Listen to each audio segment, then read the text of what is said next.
भारत अब एक ऐसा काम करने जा रहा है जिसको करने में अभी तक अमेरिका भी नाकाम रहा है। इंडिया की फास्टेस्ट ट्रेन की बात करें तो वो है वंदे भारत एक्सप्रेस, जिसकी हाईएस्ट स्पीड है 180 kilometre per hour.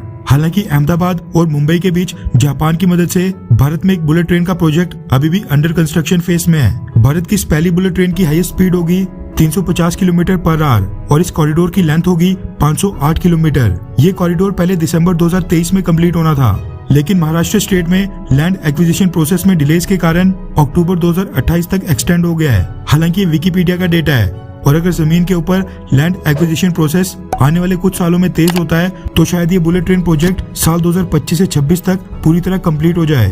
Bullet train जिस तरह से चाइना और जापान में सक्सेसफुल साबित हुई हैं, क्या इंडिया में सक्सेसफुल होंगी या फिर नहीं, ये तो जब पहली बुलेट ट्रेन लॉन्च होकर ऑपरेशन स्टार्ट कर लेगी तभी पता चलेगा।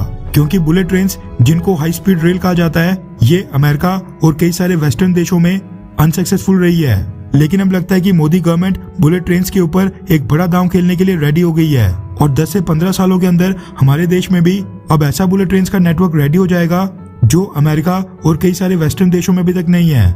ऐसा मैं इसीलिए कह रहा हूँ क्योंकि मोदी गवर्नमेंट ने 2365 किलोमीटर का नया बुलेट ट्रेन रेल नेटवर्क बिछाने की ओर एक बहुत ही बड़ा स्टेप उठा लिया है, जिसके बाद देश के कोने कोने में बुलेट ट्रेन दौड़ना शुरू हो जाएंगी।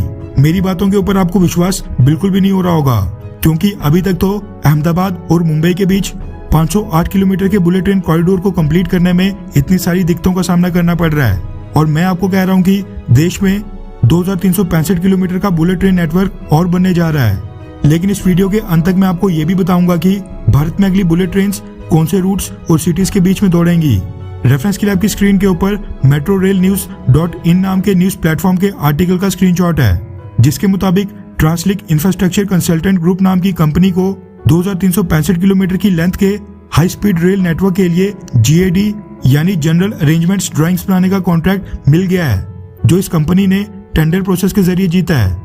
दरअसल किसी भी बुलेट ट्रेन के प्रोजेक्ट की शुरुआत से पहले उसकी GAD यानी जनरल अरेंजमेंट्स ड्राइंग्स तैयार की जाती हैं, ताकि ये देखा जा सके कि उस बुलेट ट्रेन के प्रोजेक्ट का क्या स्कोप है और रूट में कितने bridges over canals, bridges over roads और रेलवेज आएंगे और ट्रेन का ट्रैक कौन सी डिस्ट्रिक्ट से होकर गुजरेगा।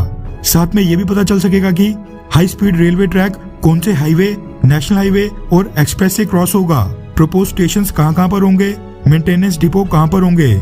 ये एक तरह से डिटेल प्रोजेक्ट रिपोर्ट होती है जो कि ट्रांसलिंक इंफ्रास्ट्रक्चर कंसल्टेंट ग्रुप को national high speed rail corporation को 240 दिनों के अंदर सबमिट करनी है।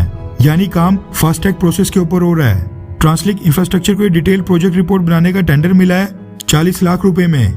मोदी सरकार ने बुलेट ट्रेन नेटवर्क के लिए 4 नए रूट चुने हैं। पहला रूट है दिल्ली टू अमृतसर, जिसकी लेंथ होगी 459 किलोमीटर। दूसरा रूट है मुंबई टू हैदराबाद, जिसकी लेंथ है 711 किलोमीटर। तीसरा रूट है चेन्नई टू मैसूर कर्नाटका, जिसकी लेंथ है 435 किलोमीटर। और चौथा और लास्ट रूट है पीएम मोदी की खुद की parliamentary constituency Varanasi to Howrah West Bengal, जिसकी लेंथ होने वाली है 760 किलोमीटर। यानी आने वाले 10 से 15 सालों में भारत के नॉर्थ, साउथ, ईस्ट और वेस्ट देश के चारों कोनों में बुलेट ट्रेन दौड़ने वाली हैं। ये फिलहाल के लिए मोदी गवर्नमेंट का विजन है।